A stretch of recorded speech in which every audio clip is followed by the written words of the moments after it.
Hey guys, Bam here, and welcome to Smash University. Hope you guys have been enjoying the content thus far, and if you have, and if you about that knowledge, please like, follow, and subscribe, and click that bell icon, right? So you make sure you get those notifications, and so you can be quick study, get to the books, and get ready, especially right now, because you already know Offline Smash is coming soon. Of course, we do have our Discord too, so go ahead and check that out if you want to. We're having a lot of discussions out there, and also you can help us figure out what kind of content you guys want to see next. Of course, you can also comment below as well. So today I'm going to be talking about the future of Smash Ultimate. I know a lot of people were super hyped from what we were able to see coming out of Infinity Con. We had some incredible sets, we've seen some incredible movement, all these kind of things. And it really allowed people to see where this game currently is.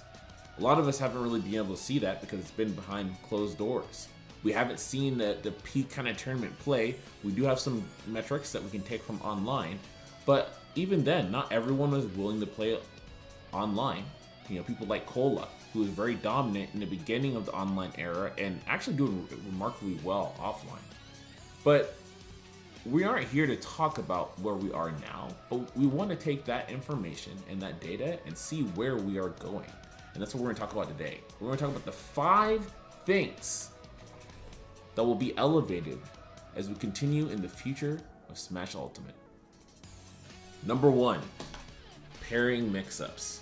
Now, if Infinity Con is any indication of where we're going, a lot of people have been getting better at pairing. Earlier on in the game's lifespan, you saw only a few people, most notably like Light, who were really pushing the parrying mechanic.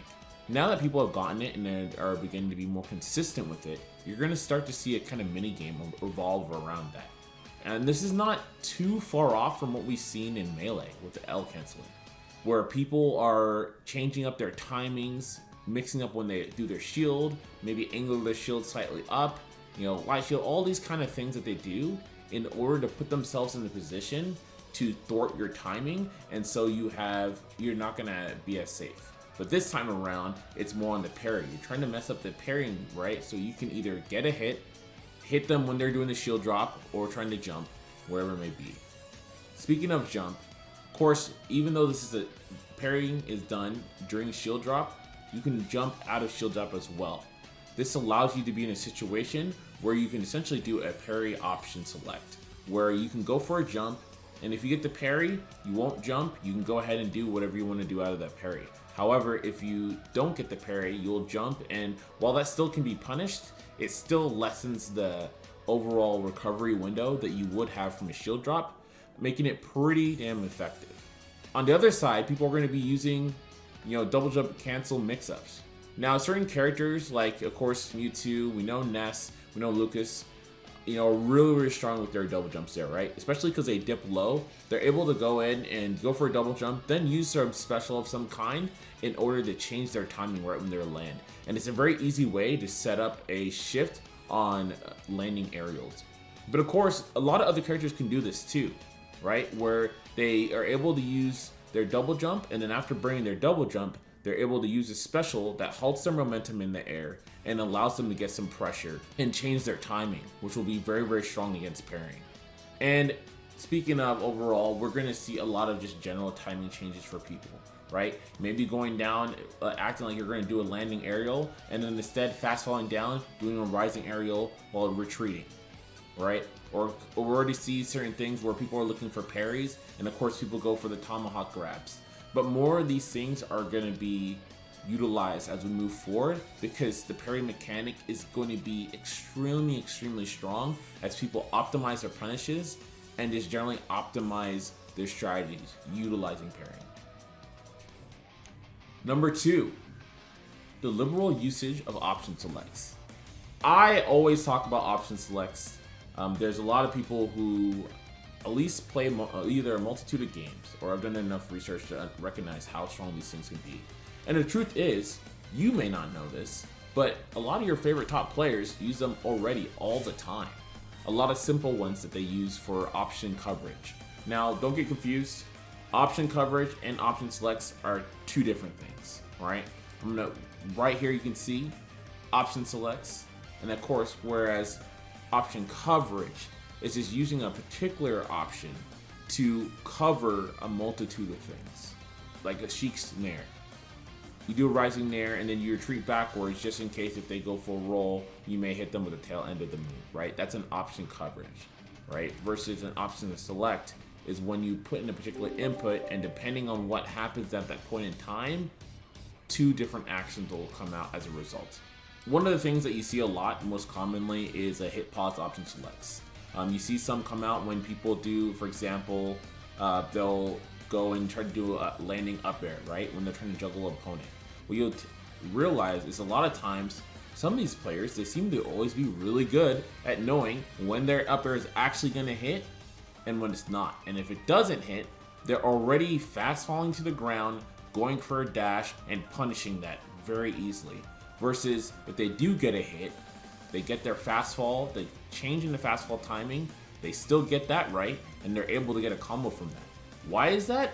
Because they're using option selects. You can go for a double tap down in certain situations, and doing that, you'll get down, up air, and based on the hit pause is whether you will fast fall down for the actual hit, or if you'll fast fall down due to the whiff, which allows you to put in additional input to chase wherever you need to go. Very strong option, and it's something that a lot of top players use all the time, and they probably don't even recognize it being an option select.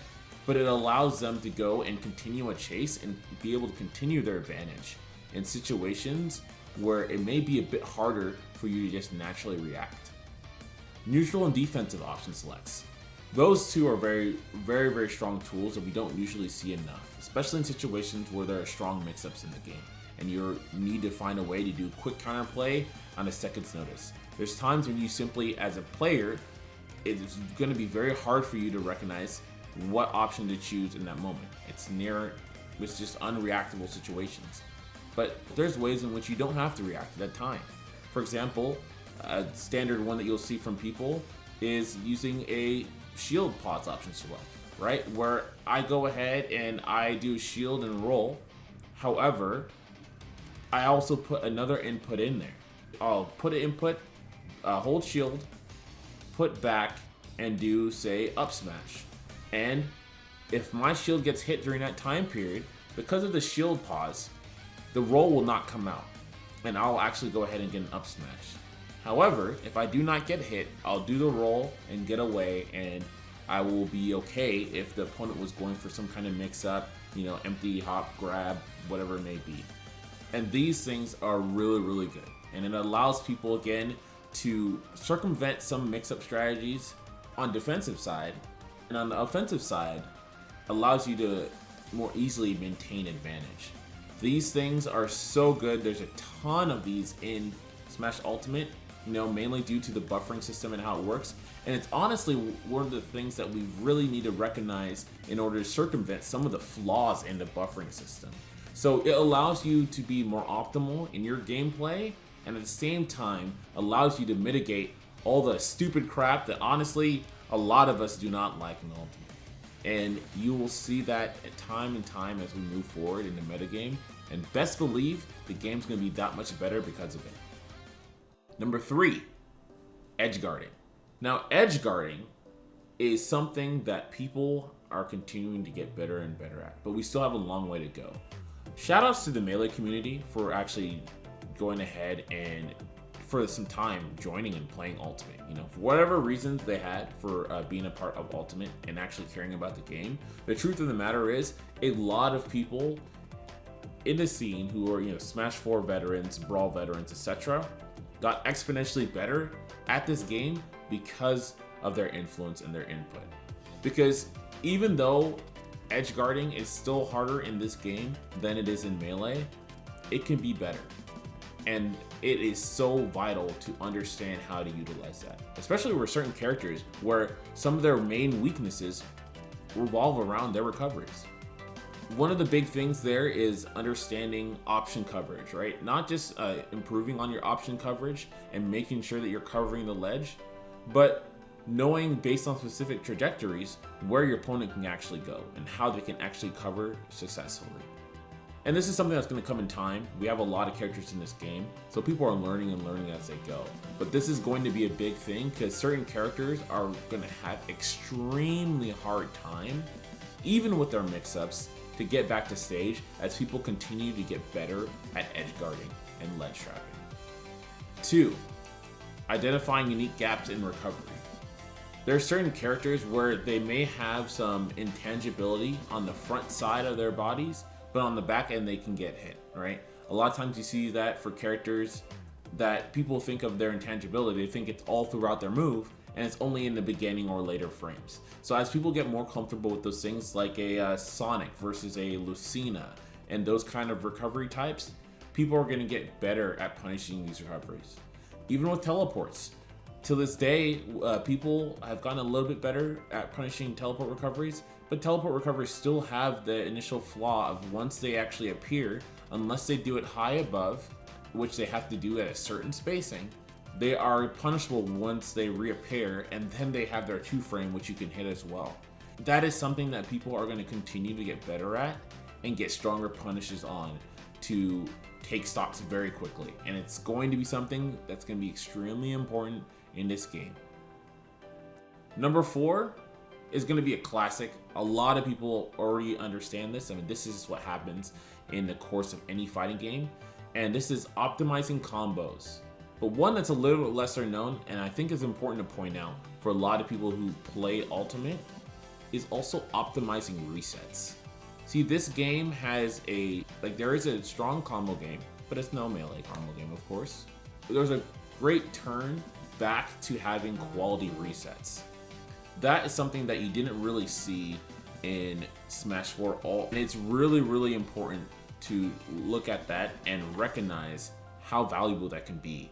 You have a lot of situations in the game where you have 2 choices, air dodge or jump, and if someone reads any of those 2 correctly, you're either in a very bad position and won't be able to make it back because you burned your double jump, one of the most precious resources you have in recovery, or you air dodge and get a hard punish off the air dodge, which means another strong combo or potentially just a kill option right off the bat.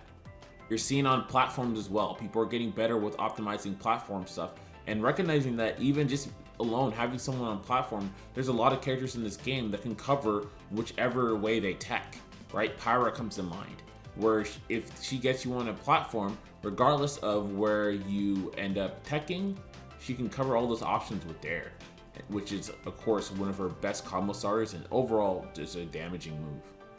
Same thing with Falcons, doing certain side B at times at percentages where you can go ahead and get a stomp and then go from there. And you're going to see a lot more of this happen in Ultimate. And it's really important to recognize that you want to always chase true combos, but also try to elevate your reset game. Recognize that you're getting these air dodges. What can you get to extend that combo that much more? What can you get to get that tech chase to extend things that much more? Get a jab reset, all those kind of things. That's going to be really big, and you see it already in what we saw from Infinity Con.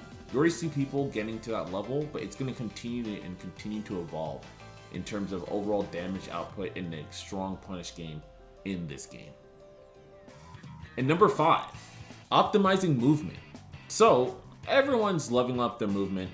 You're seeing people get to a point where they're using their wave bouncing, and it's becoming a lot better. The thing is, a lot of people use it just to do it. How many times have we seen, oh, I'm gonna wave land, yo, back, oh, yo, I'm great. You're not even doing anything. A lot of times you're just wasting your intangibility that you're gonna have, right, on your defensive options. But people are starting to recognize where wave landing is more important. Where wave landing can actually be used to make people whiff, get some whiff punishes, put yourself in a good position to juggle on platforms and more. And even wave bouncing, knowing when you can use the application to set up some really great whiff punishes, make certain moves a lot safer, and just be able to control space a lot better, right? Now that you can move the way that you want to move. You're also seeing this in platform drops. Of course, in Smash Ultimate, you can't go ahead and do the standard platform drops that we want to see, right? You can't do a shield drop or anything like that. However, you can go ahead and do the Isaiah drop. So you're seeing people getting better at that. You're seeing people get better at reverse Isaiah drops, or of course, some people like to call it the circular drop, whatever it may be. But being able to reverse your character's model as you fall through a platform is really important. And people are going to get more comfortable on those platforms, and that's going to help with just general neutral, general combos, and being able to mitigate the danger sometimes of just being stuck on a platform. These are all the 5 things that I believe are going to be really, really important going into the future of Smash Ultimate. Hope you guys enjoyed the video, and we're going to do some more videos like these to kind of get people in the right mindset to understand what you need to be looking at to level up your game. Hope you guys enjoyed, and we'll see you guys next time. And last but not least, class dismissed.